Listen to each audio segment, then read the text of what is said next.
Время скоротечно. Казалось, еще совсем недавно ингушский народ находился на распутье, не имел более или менее сформировавшихся государственных институтов, четкой концепции экономического и социального развития. И лишь благодаря неимоверным усилиям всего ингушского народа, помощи федерального центра, желанию иметь собственную государственность, созидать и быть равными с другими субъектами Российской Федерации, мы пришли к тому, что имеем на сегодняшний день и чем могут гордиться наши потомки. Много славных сыновей ингушского народа приближали этот день, не считаясь со временем, здоровьем, материальными затратами, спокойствием своих родных и близких. В их числе, несомненно, и депутат Верховного Совета СССР Муса Дарсигов, к сожалению, ныне покойный, который в памяти народа навсегда остался патриотом, человеком слова и дела, принципиальным и стойким общественным деятелем.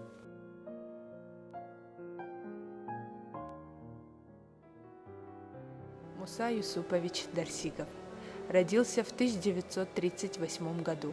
В 1956 году окончил школу в Михайловском районе Целиноградской области. Свою трудовую деятельность начал в колхозе Вишневского района в 1948 году.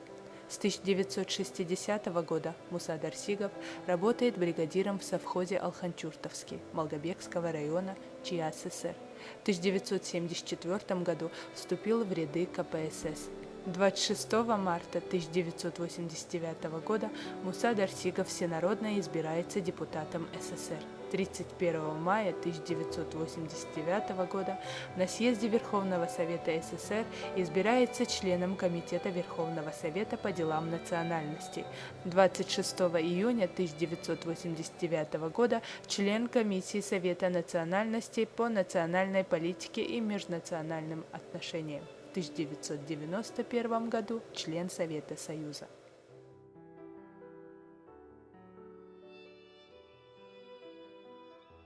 Истоки самого этого процесса национального возрождения, восстановления национальной государственности было заложено еще в 50-е и 70-х годах. Мы помним это январские события в городе Грозном, когда именно стал вопрос, ингушская общественность ставила вопрос о восстановлении своих прав.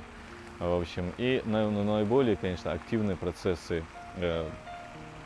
воссоздания ингушской автономии, ингушской республики, конечно, пали на период перестройки, начиная с 1985 года, когда в советской стране была объявлена гласность, был взят курс на перестройку, и уже те проблемы, которые находились в глубокой стагнации, и можно даже сказать ингушской, и можно даже сказать искусственной консервации, то они стали уже обсуждаемы именно в этот период. И именно в этот период, начиная с 1988 года, и началось очень мощное национальное движение в Ингушетии, направленное на воссоздание именно ингушской государственности. Ну, в мае 1988 года создается инициативная группа НИСХО, которая через год, в декабре 1989 года, преобразовалась в Демократическую партию НИСХО.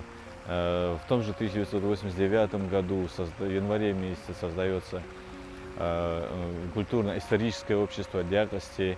И вот уже на федеральном уровне, на всесоюзном уровне вопросы ингушской государственности, восстановления ингушской государственности лоббировали уже наши земляки, депутаты Муса Дарсигов, Хамзат Фаргиев.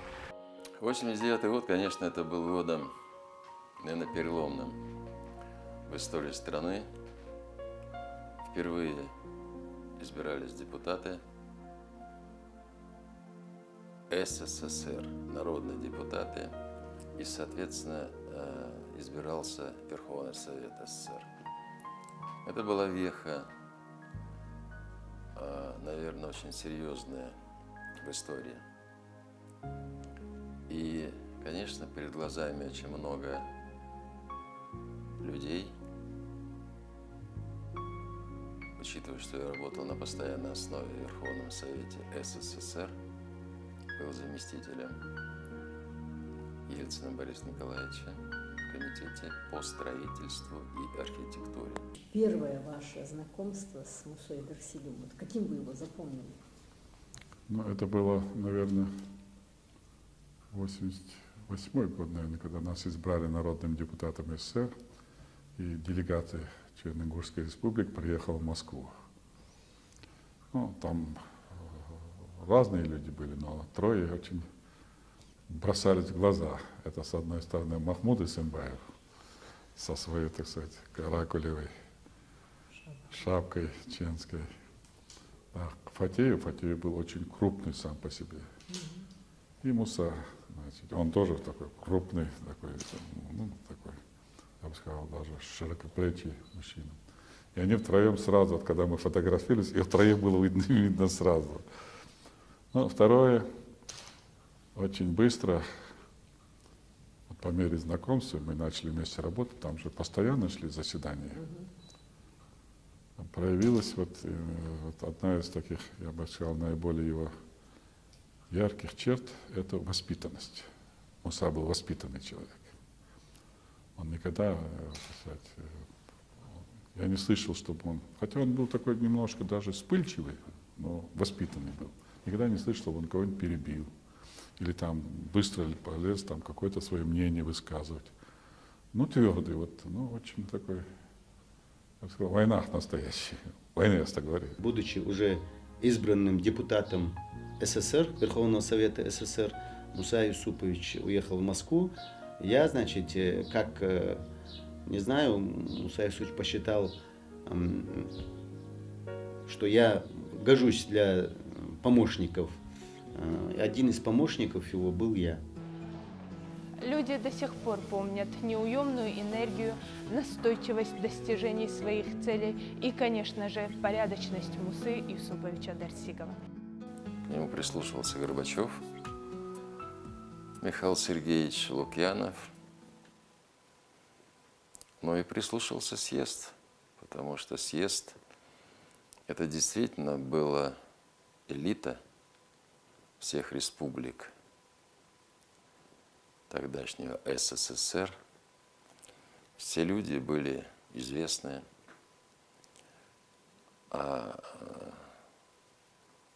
было много выдающихся государственных деятелей. Если раньше обязательным членом Верховного Совета СССР, ну, были командующие округами, первые секретари республик, первые секретари крупных регионов, то в 1989 году уже были другие совсем люди. А я, как уже говорил, был промышленником, директором комбината. Дарсигов был, насколько я помню, бригадир в одном из совхозов. Но его выступление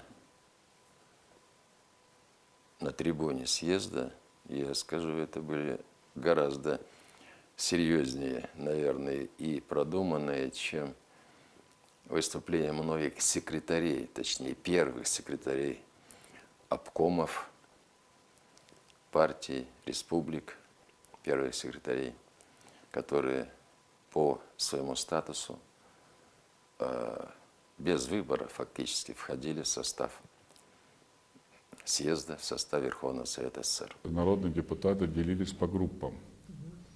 Группа, вот помните, значит, межрегиональная группа, которую создал Попов, Ельцин. А была, значит, межрегиональная группа народных депутатов, которые, в общем-то, вот, в создании которой вот участвовал и я, и Муса, и, значит, из Абхазии депутат Ардземба, бывший потом президент в долгое время Владислав, потом поэт из Калмыкии, все забывать начинаю, Давид Кугультинов.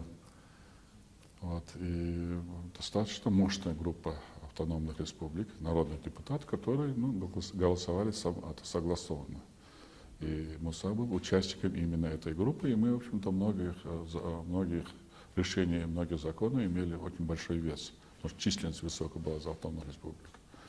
И здесь надо сказать, что вот мы собирались отдельно, мы договаривались, как и мы будем говорить здесь. Муса очень твердо всегда вел свои позиции.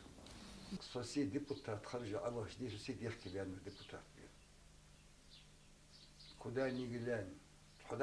Было время, что я пожалел, что стал депутатом. У тебя не было возможности выступить с трибуны, сказать то, что думаешь. Но с помощью Всевышнего получилось так, что руководство Верховного Совета стало благоволить мне. Со мной почти ежедневно общался Горбачев, причем встречи эти происходили в большинстве случаев по его инициативе.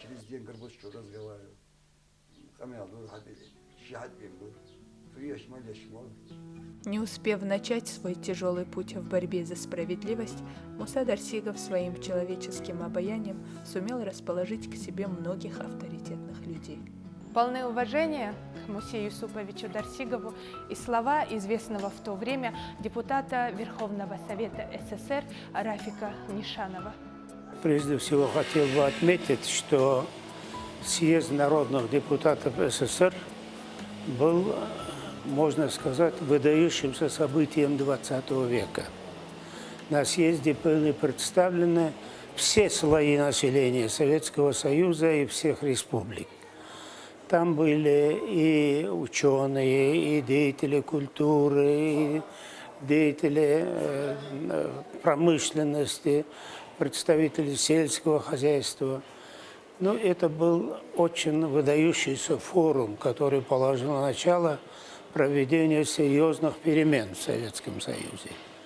В числе вот этих выдающихся депутатов по национально-территориальному округу Назраны был избран Муса Юсупович, очень уважаемый человек. Он входил в состав Совета национальностей. И когда меня избирали в состав Совета национальностей, Муса Юсупович активно поддержал. А потом, в течение продолжительного времени, пока заседал съезд, пока заседал Верховный Совет СССР, мы всегда с ним поддерживали самые активные отношения. Он не только занимался только делами своей республики, но он был как бы государственный человек. Он беспокоился о развитии Советского Союза, о проведении перестройки, о перестройке промышленности, сельского хозяйства, чтобы все население Советского Союза жило в хороших, благоприятных условиях. Все мы знаем Аскара Акаева, бывшего президента Киргизии, как умного и опытного политика. Он сразу увидел в Мусе Дарсигове человека, неравнодушного к проблемам не только своего народа, но и всей страны в целом. Иногда бывает, что люди высшим образованием, многими дипломами, вы знаете, они говорят штампом, вот, и это не трогает сердца и души людей. А Муса Юсупович, хоть он не имел высокого образования, но у него мысли, они шли, у него его цели, они шли от его щедрой такой души, от сердца, которого вот он служил народу. И поэтому, конечно, его слова простые, ясные, они очень вдохновляли людей. Я это очень хорошо помню, каким энтузиазмом его слушали в Ингушетии, когда мы вот встречались, члены комиссии.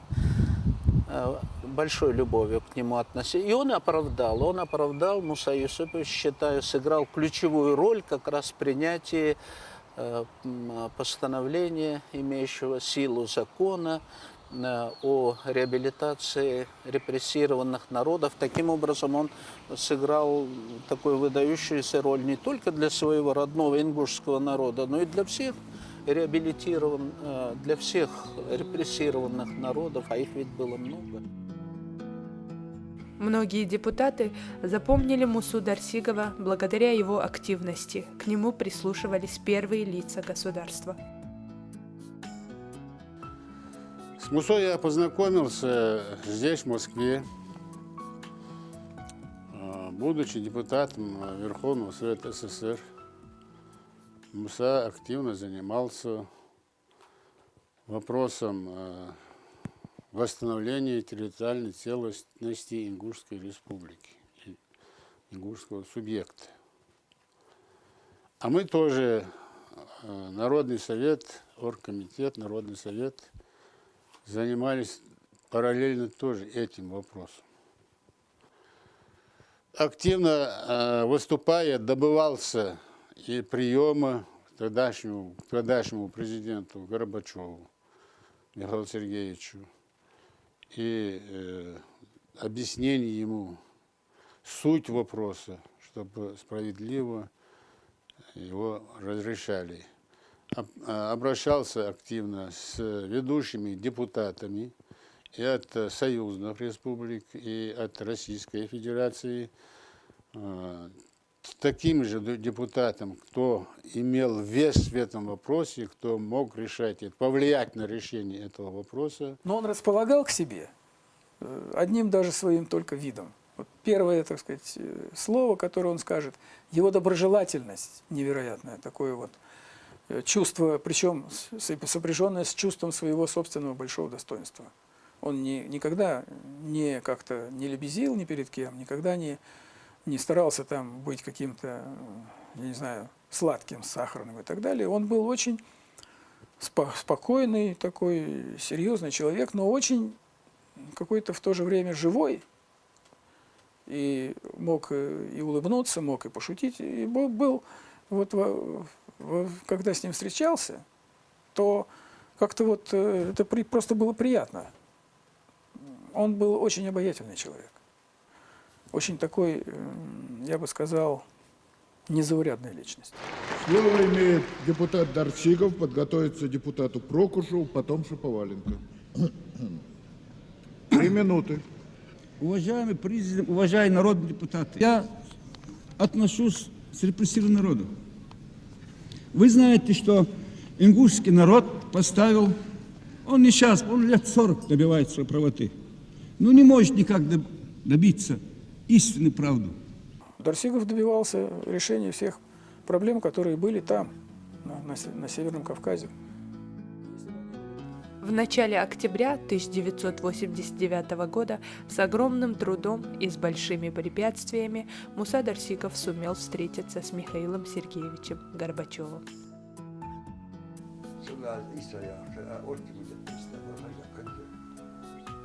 Председателем оргкомитета в то время был Исаак Адзоев. Вдвоем мы нанесли визит Михаилу Горбачеву в его кабинет. Несмотря на просьбу Горбачева присесть, я несколько раз отказался, мотивируя это тем, что забуду то, что я должен сказать.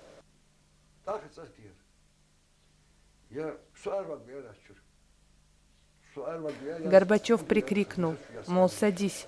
В ответ на это я сказал: я не хочу с вами больше беседовать. Михаил Сергеевич смягчился и бросил одно единственное слово: говори. Вот это мужской разговор, сказал я, Михаил Сергеевич. И я пришел говорить не за себя, а за весь ингушский народ. Нас обзывают бандитами, говорят, что у нас нет высокопоставленных военных. Никто из нашего народа не может занять достойный пост. После моих слов Горбачев сразу дал указания Нишанову и Крючкову насчет принятия декларации. Когда они оттуда вышли, Иса был удивлен тем, что как просто, как легко Муса Юсупович общается с первыми руководителями страны, как он излагает проблему. Он не был приверженцем каких-то там партий, вот этих. Его интересовала судьба народа. Страшно переживал. Страшно, как порядочный человек. Очень, кстати, любил он людей.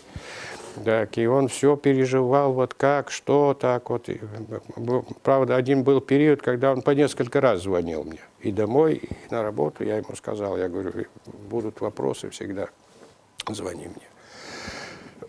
Вот, так что я считаю, что он сыграл очень хорошую роль. Он как-то укрепил меня в правильности вот той линии, которую вот мы наметили. Причем в Верховном Совете было очень сложно провести эту линию. Там были другие фракции, другие ориентации. Так, очень серьезную роль играли депутаты из другой республики. Так вот, и у них было свое лобби. Руслан Хасбулатов находился тогда в двойственном положении. Во-первых, он сам был из числа репрессированных. Во-вторых, как человек государственный и занимающий большую должность, он не мог высказать свою заинтересованность в рассмотрении закона о реабилитации прав репрессированных народов. Я же председатель Верховного Совета. Все прекрасно понимали, в общем-то, мои симпатии, но я не должен был это показывать как председатель, чтобы не обвинили тут же в предвзятости и прочее. Вот это приходилось лавировать. Очень тонко вот так лавировать, вот так сказать, вот между Сциллой и Харибдой, вот не обидеть и ту, и другую сторону, тем более, что ингушская сторона уже была обижена тем, что она вдруг оказалась, так сказать, без субъекта, без каких-то своих представительных органов власти на уровне соответствующем. Конечно, в одиночку Муса Дарсигов был бы не в состоянии решать накопившиеся проблемы. В этом ему помогали и другие депутаты, в том числе и из Чечено-Ингушетии. Это был замечательный человек, вот, действительно очень добродушный, очень такой вот, людей он любил, он с огромным вот таким настороженностью, с тревогой смотрел на деятельность некоторых депутатов, и чеченских, и ингушских, и соседних республик. Так, вот он все время вот видел вот это разгорающееся, вот это какая-то ненависть, вот переживал по этому поводу. Так, и он видел тоже, что я понимаю, но при всем могуществе моем, а я был, конечно, очень влиятельный, и Верховный Совет был при мне влиятельный, но я же все-таки не президент. Он всей душой и мыслями был с народом, но постоянные стрессы негативно сказывались на его здоровье. Будучи депутатом, это была очень сложная работа, очень ответственная работа, очень напряженная работа. Сутками они там сидели, мне приходилось по 2-3 дня не видеть его, потому что он был там, в зале, выходил, он был выжатый лимон, еле-еле доходил до койки. Даже, я помню, он сутками не ел. Вот он был занят этой проблемой, своей работой. Но напряжение, конечно, на него сказалось, и получил он инфаркт. Получив инфаркт, значит, мы быстро обратились, и, конечно, как депутата, как уже любимца своего, его быстро госпитализировали в Кремлевскую больницу. И я находился возле него. И в этот день сессия началась. И несколько человек выступили, депутаты выступили на сессии, выступили не так, как хотелось бы Мусею Юсуповичу. То есть по отношению к тем вопросам, которые касались ингушского народа, репрессированных народов, создания республики и прочее, а вот косвенно те депутаты, которые выступали, негативно отозвались, что это не проблема, что это не надо рассматривать на съезде и так далее, и так далее. Вы бы видели, что с Мусой происходило. Муса взбунтовался. Ахмед говорит, я должен поехать на сессию. Я говорю, Муса, дорогой, нельзя. Нас не выпустят. Это Кремлевская больница, профессура, лечащий врач, доктор наук, он не разрешит нам. Делай, что хочешь, вези меня на Кремлевский дом съездов, я должен сегодня выступить. Я говорю, Муса Юсупович, регламент, не дадут нам Ну, много там таких вещей, которые мы не сможем преодолеть. Нельзя, ваше здоровье превыше всего. В конце концов, жизнь дороже, чем смерть. Ну, как так можно рисковать? Он меня заставил подойти к врачу, я пришел к лечащему врачу, я говорю, так и так. Он говорит, вы что, с ума сошли, молодой человек? Вы что, убить его хотите? Говорит, я не беру на себя ответственность за его жизнь. С инфарктом человек поступил. Я захожу, говорю, Муса Юсупович, нас не пускают. Ты не мужчина, ты должен организовать. Все, он в больничной форме. Ну, я знаю, что бесполезно его остановить. Я спустился вниз, быстро подогнал такси. Тайным ходом его вывел. Сели мы на такси, я говорю, Муса Юсупович, ради Бога, только не в этой одежде в Кремлевский дворец. Еле пришлось уговорить его завести в номер. Он переоделся, значит, я одел форму приличную, и он туда пришел. Я прошу вас, народные депутаты, поддержать не том, что мою проблему, месхетинскую, немецкую. Да и в этом зале ни одного человека нет, чтобы не пострадал, чтобы репрессий не было. Зачем не выступающий президент или другой? Надо задевать, уважаемый Михаил Сергеевич. Вас люди уважают. Вы должны, это вопрос, при выступлении обязательно надо говорить, а вы никогда об этом не говорите. Редко говорите. У меня все, я прошу, извините меня, конечно. Но прошу вас, поддержите репрессии народа, поддержите, чтобы этот вопрос решился. Раз навсегда надо покончить с этим вот так. Он был из народа, его речь была не очень точная, может быть, и не слишком там изящная по интеллигенции. Но он был нормальный, умный, воспитанный, прямо от земли, от сахи, как в советское время, человек. Поэтому он имел право обращаться так к Горбачеву. И Горбачев это правильно понимал. Между ними возраст, небольшая разница в возрасте была. А тогда было время, когда все-таки уже разница в должностях все-таки меньше оценивалась. Это сейчас даже больше значительно разница в должностях. Поэтому он правильно обратился, и я думаю, мы тогда и настояли на многом. Значит, чтобы все-таки тогда началось положительные изменения вот, во всех вопросах, касающихся вот этого спорного и очень сложного вопроса. Одна беда объединяла многие народы, которые оказались под гнетом Сталина. Муса Юсупович всегда стремился к тому, чтобы справедливость была на высоте. Он ставил конкретно задачу, говорил, вы должны решить задачу внутри страны, а не по миру кататься, ездить, решать проблемы мировые. Наша задача, вот в первую очередь, решить свои внутренние проблемы. Муса Дарсигов устраивал много плодотворных встреч с первыми лицами государства. Также своими усилиями он добился встречи нашего духовенства с патриархом России Алексием II. Организатором этого визита был через кошурка своего помощника Муса Дарсигов. А участниками этого визита были Аушев Башир Хаджи, Пошу Ахмед Хаджи, Дарсигов Муса, Кошурка и я. Договаривался Кошурка. Принял он нас на 15 минут, Алексий II. У него там рукой аппарата был, они его называли владыкой, он нас предупредил, что вас принимают на 15 минут. Но Алексий II нас не отпустил 1,5 часа. И представились мы ему, он сам же был депутатом Верховного Совета СССР. Представились, вот Дарсигов Муса, депутат Верховного Совета СССр от Ингушетии. Он так сказал, я знаю, увидимся и так далее. И сказал, что активную поддержку он с нашей стороны получит, потому что помочь обиженным, незаслуженно обиженным, обездоленным, это богоугодное дело, и мы это дело должны не только поддержать, но и оказать помощь. То есть у нас визит получился очень содержательный. Я думаю, что в связи с этим визитом, когда в Верховном Совете Российской Федерации рассматривался вопрос,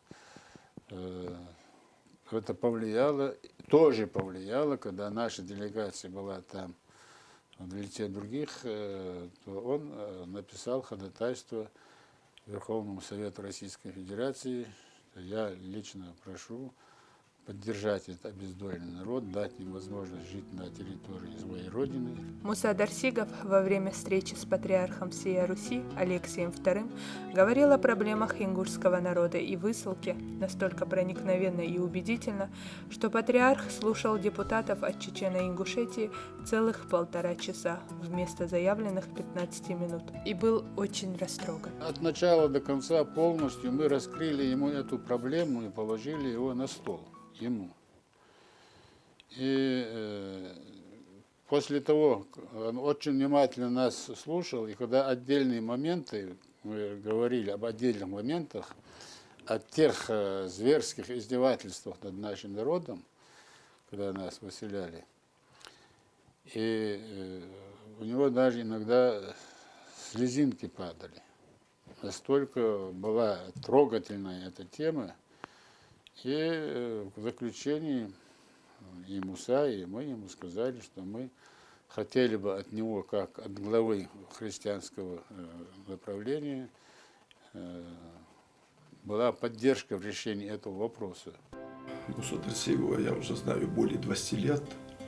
Первое тесное наше знакомство завязалось именно в тот период, когда мы создавали Ингушскую республику, и в момент, когда принимали закон о реабилитации репрессированных народов. На какой должности вы были? Я тогда был муфтием ингушского народа, я был член оргкомитета и член Народного совета по восстановлению и автономии ингушского народа. А он тогда был депутат Верховного совета СССР, и в Москве, и здесь практически мы очень часто встречались, но и все действия, которые были связаны с Народным советом и с оргкомитетом по восстановлению ингушской государственности, конечно, без участия таких людей, как депутаты Верховного совета СССР, конечно, редко когда проводились. Если известный на весь мир танцор Махмуд Эсэмбаев выражал свое отношение и свою позицию посредством танца, то в Мусе Дарсигове он увидел человека с крепкими корнями.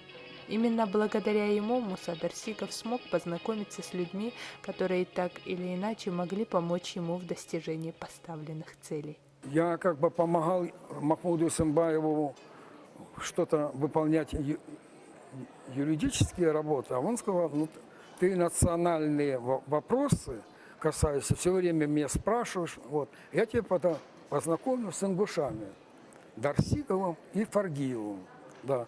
Ну, я говорю, я очень буду рад, и он меня назначает в гостинице встречу, да. Мы как раз встречались, Дарсиев, Фаргиев и Махмуд Эсэмбаев. Он побыл, объяснил, кто к чему, и мы с этого дня начали, прямо почти с первых дней работы депутатов. После того, как Муса Дарсигов в письменном виде обратился к Михаилу Сергеевичу Горбачеву 26 марта 1990 года, была создана комиссия Совета национальности Верховного Совета СССР по рассмотрению обращений ингушского народа. Председателем комиссии был назначен Беляков Анатолий Михайлович. Ситуация, сложившаяся в Чеченской Республике, требовала принятия какого-то решения. Федеральная власть должна была. Ингуши однозначно заявили о том, что Дудаеву, что нам с тобой не по пути. Дудаев объявил о том, что он не с Россией. Значит, решать надо было судьбу народа, который свое мнение, свое отношение к России, к ситуации, которая сложилась в этой республике, однозначно высказалось население за то, что мы с Россией. Но ни у кого страстного желания легко и просто образовать республику для ингушей не было. Закон о реабилитации репрессивных народов был принят в 1991 году, в апреле месяце. Но от того, что в этом законе было написано в одной из статей, что репрессированные народы при их волеизъявлении могут восстанавливать свою государственность, еще не говорило о том, что Ингушская республика будет восстановлена. В определенной мере этому, конечно, способствовала ситуация, сложившаяся в Чеченской республике. Но это, тем не менее, вопросы встречали очень серьезное сопротивление. Сопротивление целых других депутатских групп. Муса прилагал все силы к тому, чтобы, значит, так, была создана своя отдельная республика ингушская. И я входил в состав группы, нас было или 8, или 12 человек, уже в деталях сейчас не помню, значит, так, образовано постановлением Верховного Совета СССР для рассмотрения обращения ингушского народа, значит, так. И мы много раз выезжали на место в Чеченскую республику, встречались и с одной стороной, с другой стороной. Были очень многочисленные такие митинги. Мы начинали работу, допустим, в 10 утра, а иногда заканчивались последние митинги уже за полночь. Так все организовывалось, значит, так люди переживали, хотели довести до представителей, значит, депутатского корпуса Советского Союза свои мнения, освещали площади, выставляли, значит, трибуну. И приезжали, в 11 приезжаем, только начинаем митинг вечера. Вот такая вот была обстановка. И было очень важно нам сориентироваться и правильно сделать доклад, значит, так, для Верховного Совета СССР. Значит. И нам важно было услышать, значит, так, разные мнения.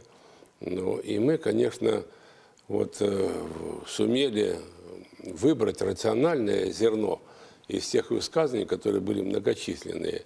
И в том числе, значит, так нам, значит, очень популярно свою позицию излагал Муса. Комиссия, которая работала над ингушским вопросом, встречала много проблем на своем пути. В том числе было много возмущений со стороны некоторых депутатов. Но Мусу Дарсигова это не останавливало, напротив, укрепляло веру в собственные силы. Я буду обвинять руководителей.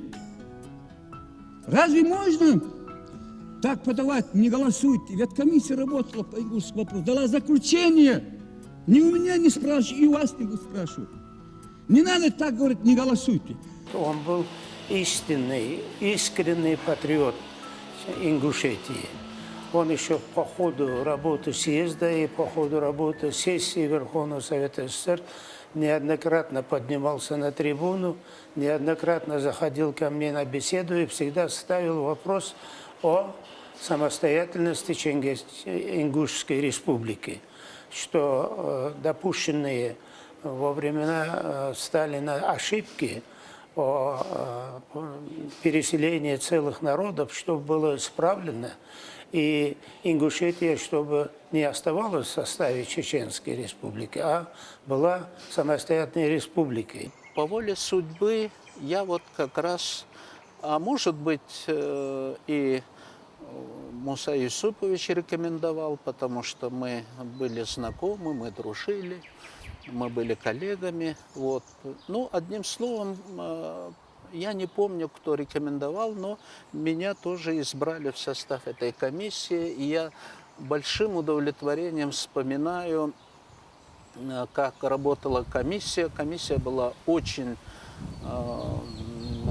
такая, я должен сказать, сегодня создается много комиссий, которые, в общем-то, ничего не добиваются. Но эта комиссия была такая рабочая, боевая, и я помню, проделала огромную работу. Комиссия работала над этим вопросом на протяжении 9 месяцев и дала заключение о том, что обращение ингушского народа важно для оздоровления советского общества, справедливого и взвешенного разрешения проблем народов, репрессированных в годы Великой Отечественной войны. И мы целый месяц в 1989 году как раз посвятили этой работе, побывали во всех уголках Чечено-Ингушской автономной республики, встречались с простыми людьми в селениях, городах. Вот. И я вот здесь хотел бы подчеркнуть, как раз когда мы были в Ингушетии, я вот видел большим удовольствием, большим удовлетворением, с каким глубочайшим уважением, какой любовью относились ингуши к своему родному депутату Мусе Юсуповичу Дарсигову. Они просто в нем души не чаяли, потому что он действительно, в отличие от многих депутатов, в отличие от многих лидеров, которые в каждом деле искали свой интерес, Муса Юсупович был человек бескорыстный. Он, я вот хотел бы подчеркнуть, он вот работал, он шил вот ради будущего ингушского народа, вот ради благополучия своего народа, ради того, чтобы народ, который действительно вносил свой выдающийся труд в становление общей нашей страны, он был полностью реабилитирован, чтобы восторжествовала историческая справедливость.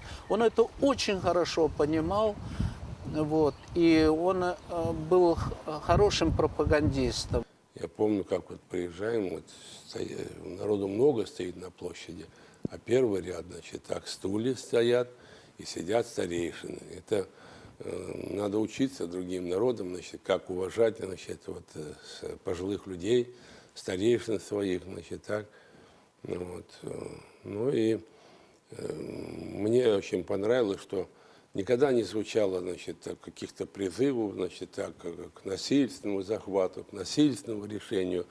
Люди просто хотели, значит, так, и просили, чтобы нормальным законодательным путем решить этот вопрос, потому что так уже не может продолжаться. Итоги поездки комиссия обсуждала на самом высоком уровне. По возвращении сюда комиссия в Москву также работала, продолжала работать. Мы писали разные варианты, потому что доложить Верховному Совету СССР, это надо ни одной запятой не ошибиться, где правильно поставить, ни одно ударение не ошибиться, где оно должно быть, и ни одно слово не сказать, то, что потом не будет понято, значит, туда, куда мы ездили, и чтобы люди не обиделись, значит, так, что их не поняли. Поэтому мы очень тщательно редактировали всегда. Вот, очень такой, ну, он, конечно, потому что и был образованный человек, академик Акаев, он же был тогда президент Академии наук Киргизии, значит, так. Он очень активно тоже участвовал, значит, так, вот, в отредактировании этих всех постановлений. Ну и мы вот, наверное, после того, когда последний раз побывали, еще месяца два отрабатывали все это дело. И потом вот завершили свою работу таким вот внесением предложений, которое было рассмотрено и принято. Вопрос о организации самостоятельной автономии ингушского народа в рамках Российской Федерации. Вот здесь, я считаю, он играл просто ключевую роль, потому что я свидетель, как он тщательно собирал документы для того, чтобы обосновать объективную вот такую потребность, необходимость в создании ингушской автономии, автономной республики в рамках Российской Федерации. Вот. Я помню, как он обсуждал с нами, интересовался этим вопросом. Но я не буду больше говорить, какую мы тягость прошли. И мне избиратели, 20 тысяч человек сказали, если у вас будет какая-нибудь возможность вручить это письмо лично Горбачеву, я это вручаю. Спасибо. Я это хорошо помню, лично договаривался президентом Советского Союза Михаилом Сергеевичем Горбачевым. И, наконец, он пробился, он был ведущим в составе делегации ингушской, большой делегации. И они вручили этот документ Михаилу Сергеевичу Горбачеву. Это, конечно, сыграло свою большую роль, потому что Михаил Сергеевич как раз и дал толчок впервые. Вот. И вот так появилось решение об автономии Ингушской республики, об образовании Ингушской республики в составе, я вспоминаю точное название документа, об образовании Ингушской республики в составе Российской Федерации. В этом, конечно, он сыграл, я считаю, ключевую, исключительную роль. Муса Юсупович говорил в лоб: многострадальный ингушский народ, его права должны быть восстановлены. Я это вам говорю, я, говорит, тракторист, я вам от земли говорю, я там живу, я знаю. Я не знаю книги, как писать, я знаю, как надо решать вот эти вопросы для того, чтобы народ мог почувствовать, чтобы поверить России.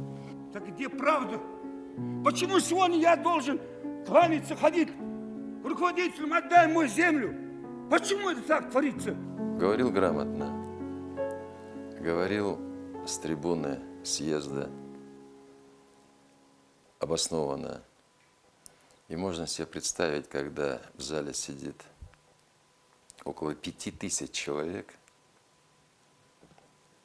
говорить перед этой аудиторией. Аудитории, повторяю, самые компетентные, наверное, и все элиты СССР, всех республик, это было непросто. Это надо иметь было мужество. Что стоит указ создать? Да и завтра. Нас же выселяли за 2 часа. За 2 часа выселили. Почему указ не создать? Человек говорит, значит, не просто по какому-то начитанному, он говорит от жизни, выражая волю и мнение своих людей, значит, так, которых он преданно любил. И я был рад тому, что имел возможность с ним работать в Совете, в Верховном Совете СССР. Вот, и рад, что вот сегодня мы можем добрым именем, исключительно теплыми словами вспоминать его хорошие дела. На очередном съезде Михаил Сергеевич Горбачев выступил с таким обращением. Что касается Чечено-Ингушетии, я сейчас как конфликт. Недавно там по поручению руководства республики находилась группа ответственных товарищей во главе с заместителем председателя Совета министров Российской Федерации товарищем Захаровым. Надо сказать, ситуация непростая. Она привела в движение вот, особенно 2 республики, и пока никаких реальных сдвигов не произошло там.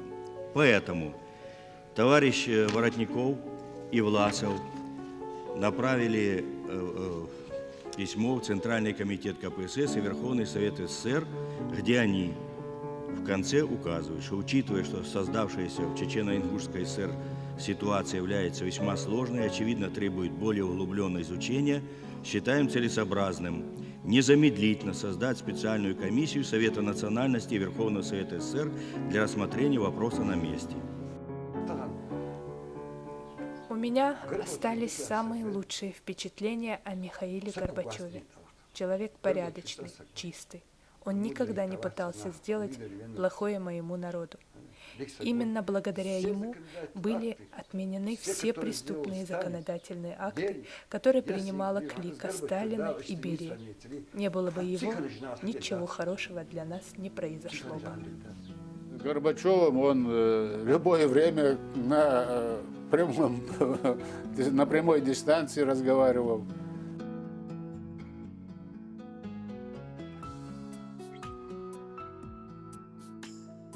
В 1989 году на съезде народных депутатов СССР Муса Дарсигов познакомился с депутатом СССР Борисом Николаевичем Ельциным.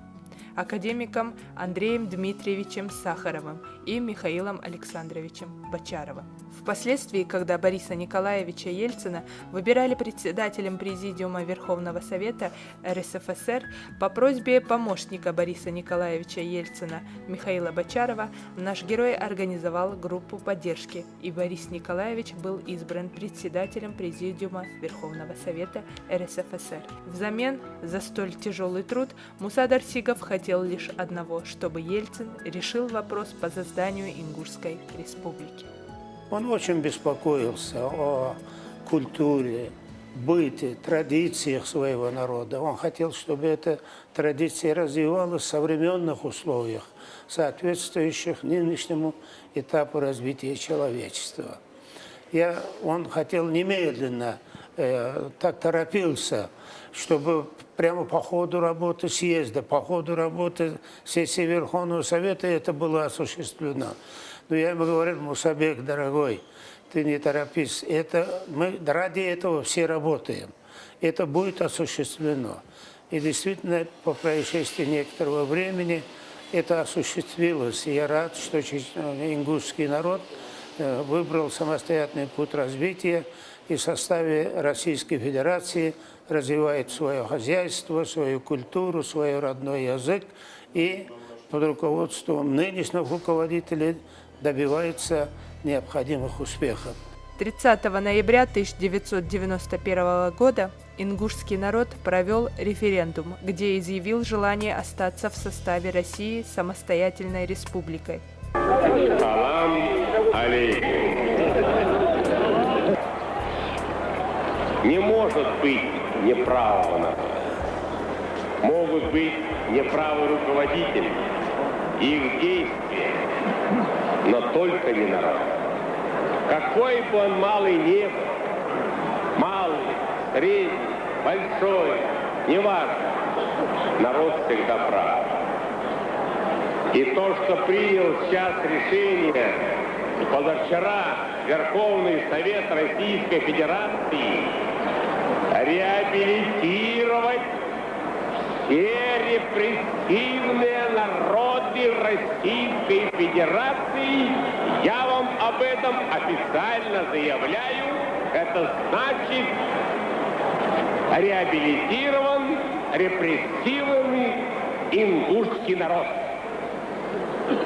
Сегодня он признан, что он прав, и никаких действий против России, против государства он не проводил. И ингушский народ своей историей доказал, что он не агрессивен, что он добр, что он трудолюбив, что он не завоеватель. Нет, он требует справедливости. И как вы решите, или Ингушская автономная область, или Ингушская автономная республика, как вы решите и как вы обратитесь к Верховному Совету России, так мы и решим. Мы что повели Ельцин, ну, что говорят, сам Бог, да, почти год вчера. Что касается Ельцина, то мы приятельствовали, и надо отдать должное, что без его доброй воли образование нашей республики не было бы возможным.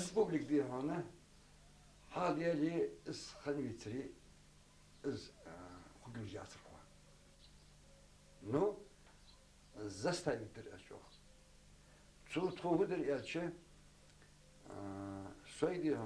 После окончания референдума я и Бимбулат Богатырев побывали у Ельцина.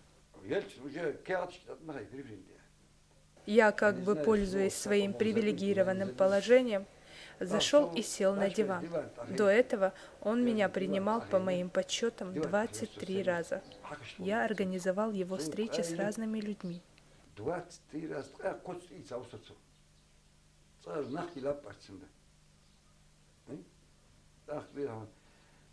Соғаш, халиш деймін, пес-пес төрік ауыттар, елсіңіз. Ельцин взял небольшой столик, захватил по пути стул и сел напротив меня и проговорил. Мне товарищи посоветовали пока приостановить рассмотрение вопроса о создании Ингушской республики. Я вскочил. Ты видишь, Борис Николаевич, свой кабинет? Вот я не выйду отсюда до тех пор, пока этот вопрос не решится положительно. Не хватало, чтобы я в глазах своего народа выглядел предателем. Тяжело вздохнув, Борис Николаевич взял свой стул, столик и поставил на прежнее место. Затем набрал номер Руслана Хасбулатова и дал указание немедленно рассмотреть документ о создании Ингушской республики и добавил «срочно». Закон об образовании двух республик в равной степени Чеченской и Ингушской республики, так и вписали мы в текст Конституции Российской Федерации, ведь так, об образовании этих республик. Причем надо было одновременно делать в комплексе, чтобы не возникали большие сложности. И вот в этих вопросах я несколько раз советовался тоже вот с Мусой. Так, я ему показывал наши проекты, и он говорит, я же, говорит, не ученый, говорит, но я, говорит, чувствую, что здесь, говорит, все вы сделали как надо. Теперь, говорит, только задача, вот сумеете ли вы все это принять? Я говорю, я сумею. Так, я всегда все умел проводить. Так, я сумею. Так мы и сделали. 5 февраля 1992 года уже избранным президентом России Борисом Николаевичем Ельциным в Верховный Совет РСФСР вносится законопроект о преобразовании Чечено-Ингушской ССР в Чеченскую и Ингушскую республики в составе России. Потом идет долгая и кропотливая работа нашего депутатского корпуса в Верховном Совете СССР по принятию соответствующих документов, по разработке документов. В конечном итоге все это привело к тому, что 4 июня 1992 года Верховным Советом РСФСР принимается закон об образовании Ингушской республики в составе Российской Федерации. И тут же выносится постановление о порядке введения в действие вот этого вот закона. Если бы не Муса, конечно, это все могло бы и не состояться. Потому что очень много было тех, кто сопротивлялся этому. Это же естественно. Никто не хочет, чтобы отдельно возникала республика. И, конечно, предпочли бы, так сказать, все это сохранить, как было. Вот он очень энергично, настойчиво этого добивался, и поэтому-то так и случилось. И он на самом высоком уровне мог общаться. Именно потому, что он был человек от народа. Это все понимали. Из народа, сам. Вот я говорю, самородок. Вот кто-то там смеется над словами Ленина, что и кухарка должна... Кстати, он никогда не говорил, что она может управлять. Он говорил, что она должна научиться управлять государством. И может научиться. Даже человек вот самый простой, эта мысль была такая. Вот бригадир, значит, совхоза, да, он был. И вот доказательство, что он смог. Он действительно был на уровне самых сильных, самых активных депутатов.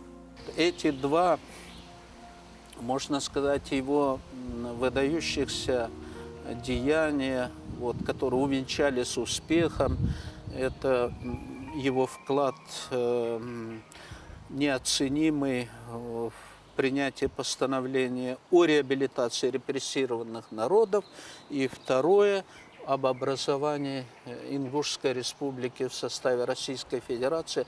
Они, конечно, заслуживают того, чтобы имя Мусы Юсуповича Дарсигова, оно было вписано золотыми буквами в историю ингушского народа, и чтобы его память была увековечена. Я так убежден, думаю, потому что, побывав тогда, 20 лет назад, в Ингушетии, вот, Чечне, я видел, каким уважением, какой любовью к нему относились. Я думаю, что это долг просто, это долг нынешних руководителей Ингушской республики, это долг нынешнего поколения ингушей, я считаю, что это их святой долг, потому что надо помнить. Он ушел, я думаю, рано из жизни, потому что потерял вкус к жизни. Вот эти трагические события у него. Он был трогательный человек, очень ранимый. Так, мне кажется, он просто не перенес вот это наслоение вот этих многих трагических событий одно на другое. И вот эти непрерывные переживания, так вот они, мне кажется, вот Аллах его и забрал, потому что ему было просто, видимо, нетерпимо уже. Этот человек, который сделал для своего народа, я бы сказал, больше всех. Потери Мусы, конечно, для тех, кто знал его, это большие потери для нас. И никогда мы не видели, чтобы Муса говорил то, что он не думает. Это самое главное человека, что он говорит то, что он думает, а не лицемерит. Он был человек, не устающийся делать добро. И в этом великое ему спасибо от всех нас, ныне живущих. Вот я могу сказать только одно. Он свою жизнь прожил, на мой взгляд, честно, принципиально. И наши потомки и будущие поколения должны о нем помнить как одного из замечательных представителей нашего народа, который впервые оказался в таком высоком парламенте, как Верховный Совет СССР.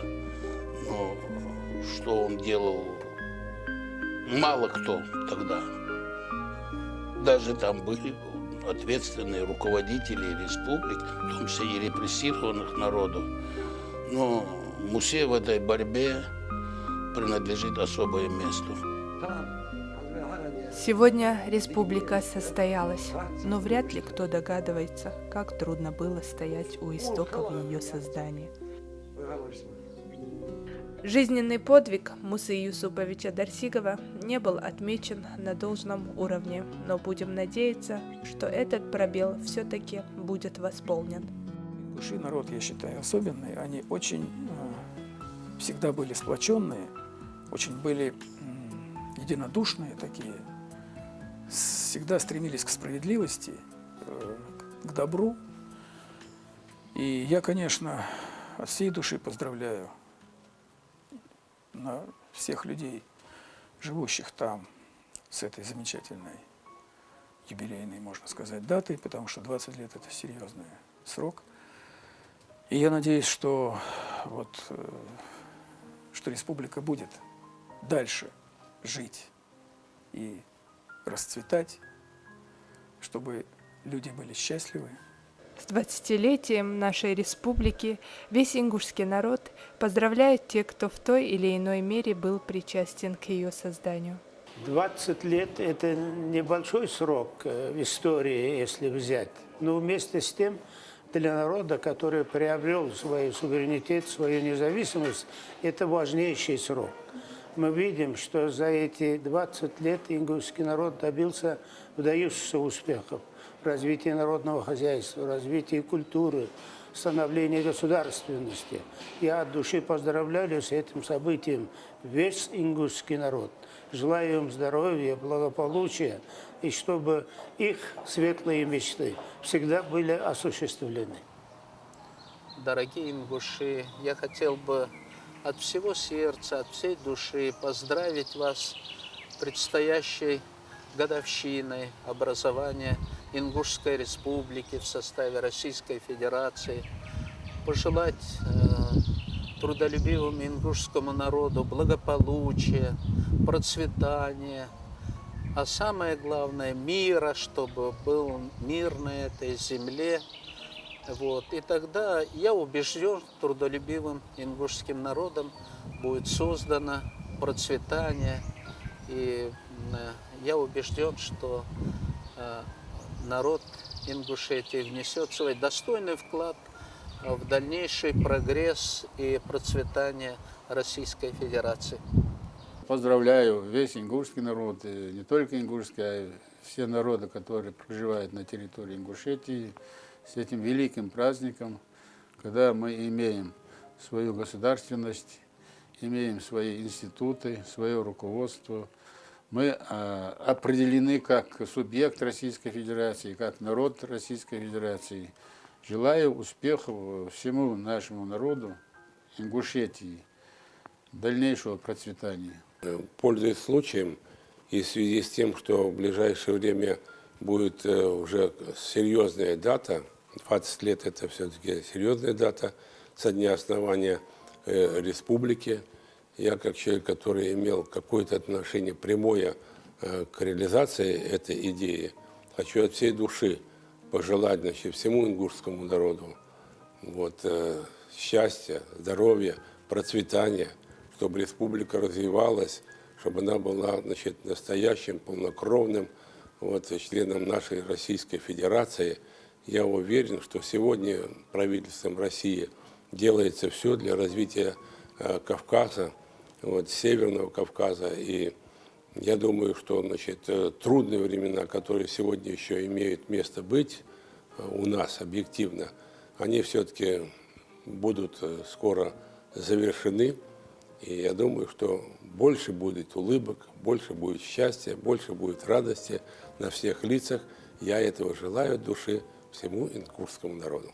Я, конечно же, желаю самым искренним образом счастья, здоровья, успехов нашему народу, ингушскому народу, да, который рядом живет с чеченским народом, чтобы они между собой тоже дружили, чтобы решали какие-то совместные свои вопросы, а их, наверное, немало.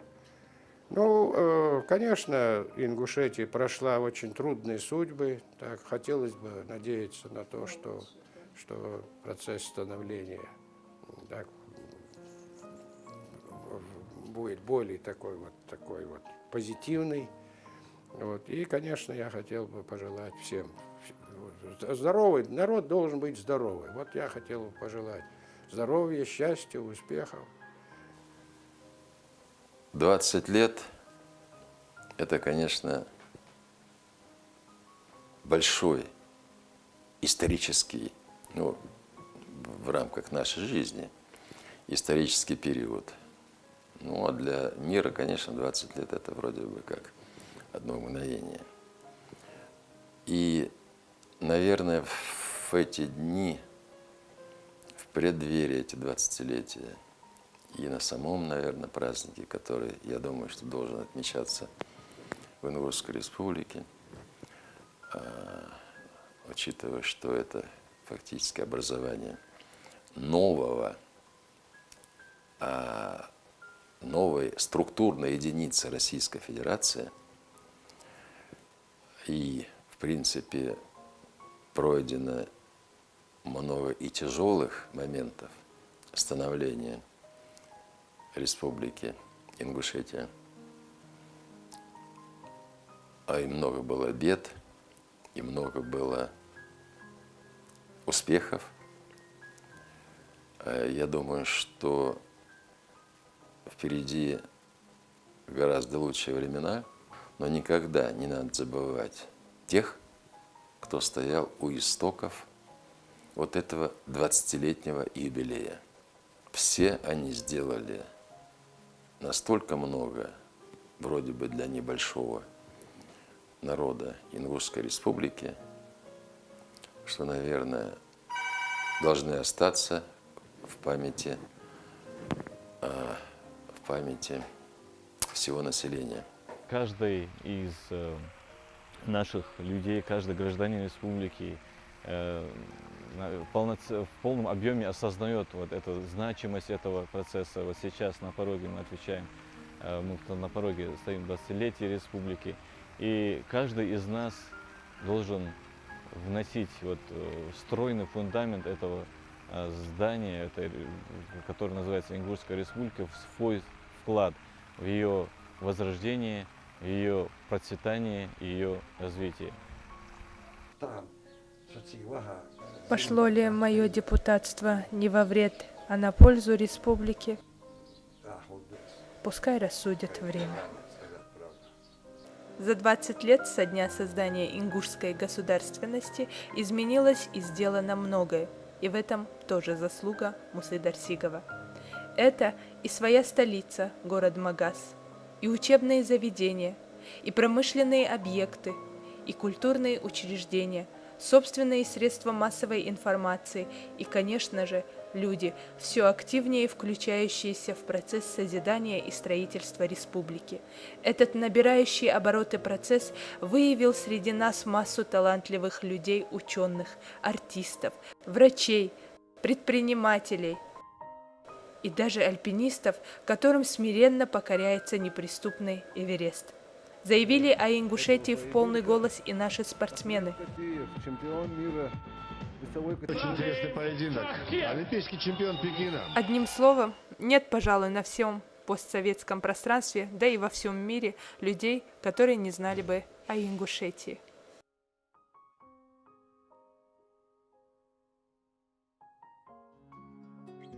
А напоследок хочу зачитать строки, которые я посвятила этому, не побоюсь этого слова, великому человеку.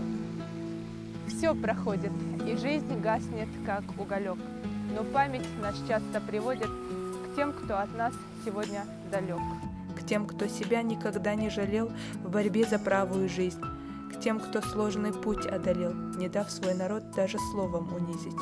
20 лет назад родилась наша республика, в тяжелых муках, сквозь сотни преград, и в этом крылась своя изюминка. Муса Дарсигов – один из немногих, к которому эти строки относятся. Он был из народа, и правил был строгих, к которым относится. Народ свой любить, ложь ненавидеть, правде служить, лишь добро предвидеть. Он это сумел, не дал нам упасть, трудный путь одолел, чтоб могли мы мечтать. Могли улыбаться, свой край восхвалять, Ингушетию милую день за днем воспевать. Спасибо за солнце, славный город Магаз, за день сегодняшний, за вчера, за сейчас.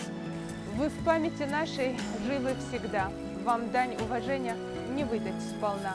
Вы лучший из лучших, человек от земли, вам качеств присущих, увы, других не найти.